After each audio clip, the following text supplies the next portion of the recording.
Fala pessoal, bom dia, tudo bem? Tudo jóia. Pessoal, gravando hoje, né, quarta-feira, dia 28 de agosto, se eu não me engano. E gravando aqui no parque, né? Pessoal, nevou ontem. Ontem eu queria ter gravado aqui. E até acho que ia ser muito legal, até ficar, estava branquinho de neve. Mas não tinha condições, muito frio. Eu ia fazer o fac batendo nos queixos de tanto frio, né, cara? Então, pessoal, a gente vai. Já tá voando aqui as perguntas que eu selecionei. Então a gente vai direto às perguntas que a gente recebeu. Lembrando que a gente faz parte de um grupo espiritualista, universalista chamado Guerreiros da Luz. E você que está nos assistindo, esse é o canal dos Guerreiros da Luz, né? A gente tem aqui o intuito de compartilhar, de não querer ensinar, não querer sermos os donos da verdade e dizer que tudo aqui que está sendo dito é a verdade, a pura verdade, ponto final. Não, não, não. A gente só quer contribuir com as nossas experiências, né? Compartilhar as nossas experiências. E as pessoas que não me conhecem dizem, mas quem que é esse cara? Eu sou um cara que eu passei por várias religiões, né? Comecei no espiritismo, umbanda, passei por várias assim, e acreditei que poderia ser aberta uma casa que fosse espiritualista, que agregasse todas as filosofias, reiki, o hinduísmo, o budismo, a meditação, que é fantástica. E só que eu não consegui abrir essa casa, não consegui com parceiros em outras casas espiritualistas, né? E eu tive que abrir a minha, né? E a gente trabalha com essa filosofia espiritualista, respeitando o trabalho de todos, mas a gente tem uma filosofia que é essa, né? Onde os passistas não são apenas passistas, todos são iniciados no reiki, entende? Onde a gente fala muito na meditação, fala muito em mantras, né? A gente gosta muito do povo hindu, né? Do hinduísmo. A gente fala de projeção astral também. A gente fala de Exu também lá, né? Eu vou falar uma coisa pra vocês, sempre vou defender os Exus, sempre vou defender esses irmãos que têm um trabalho muito lindo no astral, infelizmente por ignorância, ou por falta de estudos, ou de abrir a mente para essas pessoas terem uma impressão muito errada sobre os Exus. Até a gente tem um grupo de estudos na segunda-feira. 15 dias atrás veio a mãe da Camila, né? Não sei se a Camila vai estar assistindo esse vídeo. E eu falei um pouquinho dos Exus e ela, nossa, mas os Exus ajudam mesmo assim. Poxa, eu pensava diferente. Pois é, a maioria de nós pensa diferente, né? E é por isso que eu sempre vou levar essa bandeira. São irmãos que trabalham nas trevas para a luz, né? Eu sempre vou dizer isso. Eles realmente estão lá para ajudar, para amparar, entende? E muitas vezes as pessoas não entendem isso. Então, basta estudar, né? Basta abrir a mente e tentar entender. Bom, pessoal, eu começo a enrolar e eu não vou direto ao ponto, né? Agora é 1h da tarde, daqui a pouquinho tem que voltar pro trabalho. Então vamos lá. Olá, Duda, tudo bem? Em vários vídeos seus que eu assisti, primeiramente quem tá falando é a Rosângela, de Florianópolis, tá? A Rua de Florianópolis. Duda, em vários vídeos seus que eu assisti, eu ouço você falar sobre solidão. Eu me sinto uma pessoa muito solitária. Não consigo com que os meus relacionamentos deem certo. Por mais que eu tente sempre ficar bem sozinha, eu não consigo, sinto uma tristeza muito grande. Acredito que a solidão, ela faça parte de todo ser humano. Como lidar com a solidão? É legal essa pergunta, assim. Bom, Rô, primeiramente, eu queria te dizer o seguinte. Eu acho que o grande X da questão da solidão que a gente deveria entender é entender a diferença entre solidão e solitude. O que é solidão? Solidão é quando a gente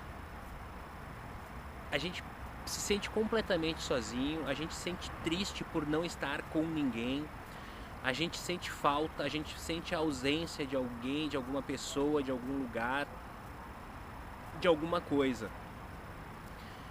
E o que acontece? Na solidão, a gente fica muito no externo. Sempre no externo, sempre querendo, eu ficaria mais feliz se tivesse aquela pessoa do meu lado. Eu estaria mais feliz, porque é muito legal essa tua pergunta, porque assim, nós que trabalhamos num centro espírita, hoje é quarta-feira, é dia de trabalhos no centro espiritualista.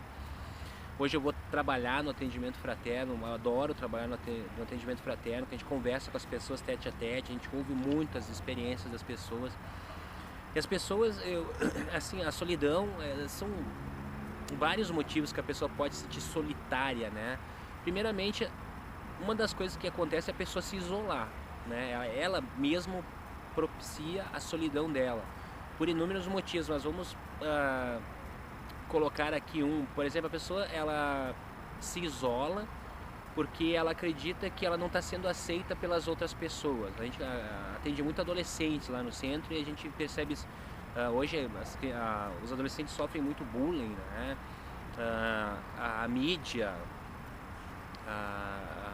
a moda passa um modelo de beleza que realmente não existe, pode até existir, mas tem que passar por umas 500 cirurgias plásticas mais ou menos. E aí o que acontece? Muitas meninas, até rapazes, não se sentem aceitos, né, em um grupo e começam a se isolar, né, por se sentirem menos que os outros, né, e começam a se sentir muito solitários, muito tristes. Isso é uma questão assim que eu vejo muito, que é querer a aprovação dos outros, né?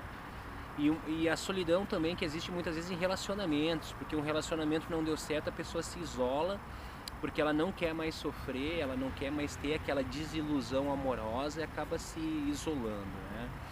Então assim, ó, a solidão, ela acontece, na minha forma de pensar, é quando a gente fica muito no externo, quando a gente tem carência de alguma coisa. Aquele buraco dentro de nós, aquele buraco no peito que a maioria de nós não consegue completar e passa uma vida inteira e muitas vezes até muitas vidas sem conseguir realmente completar, né, preencher esse buraco. E existem solidões que são bem complicadas. A pessoa pode estar no meio de uma multidão de pessoas e se sentir solitária. Porque o que acontece? Não é de fora para dentro, é de dentro para fora. Então a solidão é isso. E o que é a solitude? A solitude é quando o indivíduo, ele se sente pleno. Ele não se sente só, ele se sente com ele mesmo. Eu acredito que o grande antídoto para a solidão seja a solitude, você aprender a ficar com você mesmo. É você sentir prazer de estar com você mesmo. Por exemplo, agora nesse momento, eu estou aqui nesse parque, sozinho, até vou mostrar para vocês, ó. Não tem uma alma viva aqui, ó. Tô aqui sozinho, mas eu não me sinto sozinho, até porque eu tenho vocês aí do outro lado do vídeo, né? Vocês me desculpem, mas eu tô um pouquinho gripado, tá? Mas eu me sinto super bem, porque eu aprendi a gostar de ficar comigo, aprendi a me interiorizar mais e sair um pouquinho do externo, né? Porque o que acontece? A grande mudança, ela é feita de dentro para fora, né? E eu acredito que você deixa de se sentir sozinho no momento que você começa a ser o seu melhor amigo, a ficar mais do seu lado, a se apoiar. Eu acredito que você precisa conversar com você. Eu percebo que muitas pessoas, não, eu não vou conversar comigo mesmo, isso é loucura. Não é loucura, não, é você a todo momento, sabe, em momentos difíceis, poxa, calma, vai dar certo, ó, vigia teus pensamentos, olha, sabe, quando você se perceber, você tem o melhor amigo do mundo, que é você mesmo, e aí você não se sente mais, ó, você pode estar onde você estiver, você pode estar lá no pico do Everest, que você vai estar em completa solitude, você vai estar pleno, você vai estar feliz, você vai estar com você mesmo. Então eu acredito que a gente precisa entender, eu acredito que assim, Deus, a espiritualidade, seja lá como você chamar, por exemplo, você pede paciência, Deus não vai te dar paciência, mas Ele vai te dar recursos para que você aprenda a ter mais paciência. Pessoas difíceis, complicadas, pessoas irritantes vão aparecer na tua vida. Agora você precisa aprender a ficar em solitude com você mesmo. Aí você passa pelo processo de solidão para repensar os seus atos, suas atitudes, você está dando muita força para que os outros pensam de você, para aceitação de grupos, entende? Você fica solitário, triste por não ter tal pessoa, não estar com você o tempo todo, por uma pessoa que já faleceu. E você começa a passar por um processo de espiritualização, que é se desprender das pessoas, aprender que o verdadeiro amor, ele se desapega, né? Ele se desprende, e você aprende que a única pessoa que teve com você todo o tempo da sua vida, nos piores momentos da sua vida, foi você que teve com você. Então a gente começa a entrar naquele processo do amor, né? Tipo assim, você nunca vai amar uma pessoa se você não se amar, entende? E as coisas começam a dar certo quando você aprende a ficar com você, você dá valor para essa pessoa que está sempre junto com você, e você acaba por se amar e se cuidar e se proteger. Então eu espero que realmente eu possa ter explicado esse processo de solidão. Eu acredito que ele faça parte do processo evolutivo para que a gente aprenda o que é a solidão e entrar num processo maior de solitude, certo? Vamos para a próxima? Oi Duda, tudo bem? Sou de São Paulo, é o André. Duda, eu tenho visto muito você e o Saulo falar que o verdadeiro mestre está dentro de cada um de nós e que devemos nos desapegarmos de gurus, padres, mestres, entre outros. Mas a pergunta que eu te faço, Duda, existem mestres realmente encarnados nessa vida? E como reconhecê-los? E como se desprender desses mestres? É uma pergunta muito legal. Eu vou te falar uma coisa assim, ó. Primeiramente, tá? Primeiramente, assim, eu sempre já falei isso em outros vídeos, né? Quem acompanha o canal dos Guerreiros da Luz, eu já falei isso. A gente tem por tendência a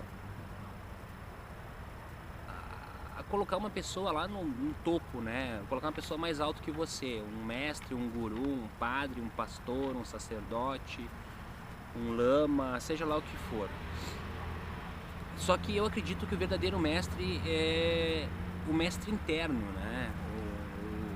Porque todas as respostas para as tuas perguntas estão dentro de você. Basta que você saia do externo e volte para dentro de você, né? E aí entra muito forte o processo de meditação. E uma coisa também que eu acho muito legal é que, assim, pessoal, às vezes eu penso, poxa, eu estou sendo meio repetitivo nos vídeos, mas eu acredito que tem que ser falado, né? Eu acredito que a gente tenha mestres sim nesse mundo, né? Mas os mestres são os problemas, né? Os problemas nos ensinam muito. Os problemas, eles nos colocam realmente em xeque tudo aquilo que a gente aprendeu. Você está aprendendo, então, que você precisa ter mais solitude. Beleza, então vamos fazer o seguinte, então você vai ficar um tempo sozinho, as pessoas vão se afastar de você, vamos ver se você consegue aprender a ficar com você mesmo. E tudo fase, a vida são todas fases. E os mestres para mim são os problemas que acontecem no dia a dia. Claro que tem pessoas que têm muito conhecimento, né? Pessoas assim fantásticas, que nem o Saulo, que nem o Wagner Borges, o Moisés Zagui, certo? O Laércio, né? Cara, tem realmente muito verdadeiros mestres encarnados. Mas pra mim, minha opinião, grandes coisas, minha opinião, o verdadeiro mestre é aquele que é o mestre das suas emoções.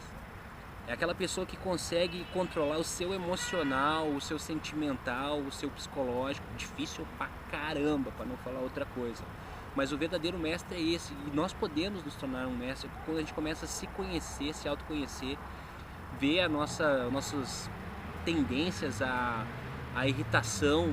No trânsito você leva uma fechada, você fica muito nervoso, muito irritado, então você começa a se trabalhar, a parar o carro, deixar o outro passar, tu vê que o cara tá dando a seta, tu diminui pro cara entrar. Então, André, meu amigo, assim, ó, os mestres existem sim, e para mim os mestres são os problemas, né, que acontecem na nossa vida, que colocam em xeque que a gente possa botar o nosso aprendizado realmente, né, nosso conhecimento em prática, né, porque conhecimento é uma coisa, né, conhecimento é o que você aprende, o que você lê, e a sabedoria é você saber quando botar todo esse conhecimento na prática. E os verdadeiros mestres são aqueles que sabem realmente, têm domínio total das suas emoções e dos seus sentimentos. Quem de nós já tem total domínio de nossas emoções e sentimentos? Difícil fazer, mas é um processo que não é impossível, que eu acho que a cada dia um passinho por vez. Poxa, eu tenho tendência a brigar com meu pai e com a minha mãe. Trabalha isso. A gente entra novamente a gente falou da solidão, conversa com você mesmo. Poxa, calma, essa pessoa não vai mudar. Não queira transformar as pessoas, queira se transformar, certo? Acho que eu expliquei, né? Pessoal, 1h20, eu vou ter que ir embora, vou ler só mais um. Duda, em seus vídeos, ela não pediu para falar, falou que não era para falar o nome. Em seus vídeos eu vi você falar muito sobre compaixão.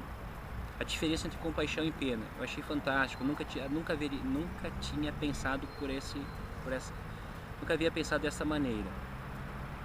Só para vocês entenderem, eu tô sem óculos, aí as linhas são pequenininhas, o animal devia ter botado uma letra maior, então eu não consigo enxergar. Eu não havia pensado dessa maneira. Mas Duda, existe sexo com amor? Existe sexo com compaixão? Duda, o que seria o sexo, o amor e a compaixão para você? Abraços. Quase que eu li o nome, não era para ler, beleza. Bom, vamos lá.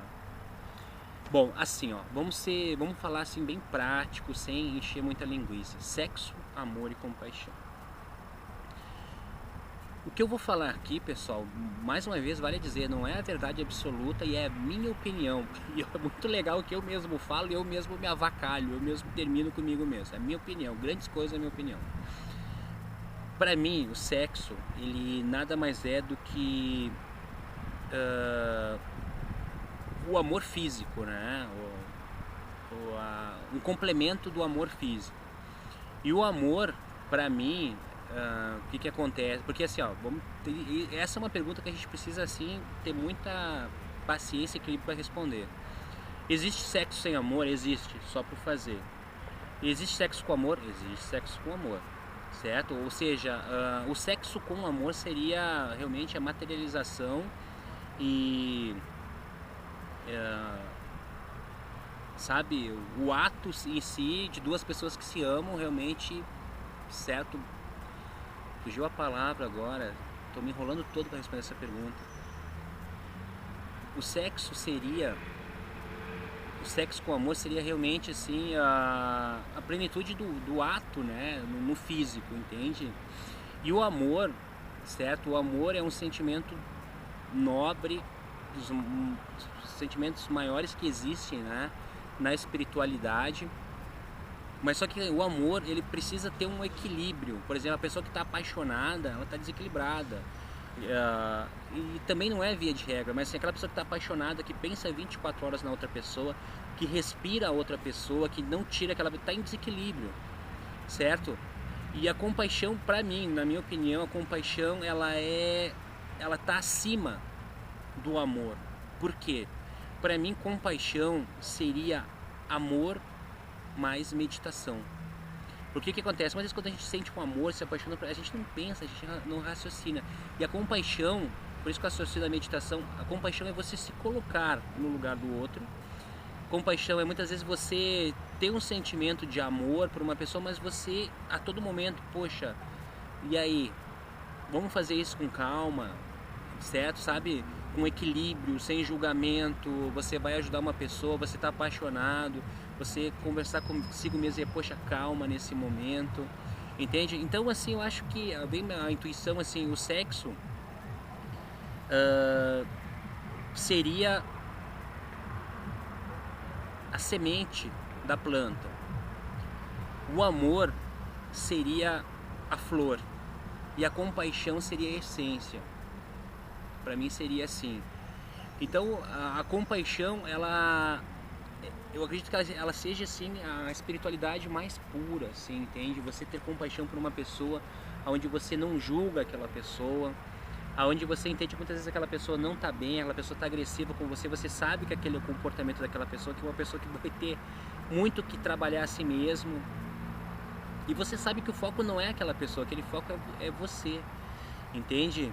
Então eu acredito que o sexo, o amor e a compaixão, eles sejam estágios que a pessoa passa, entende?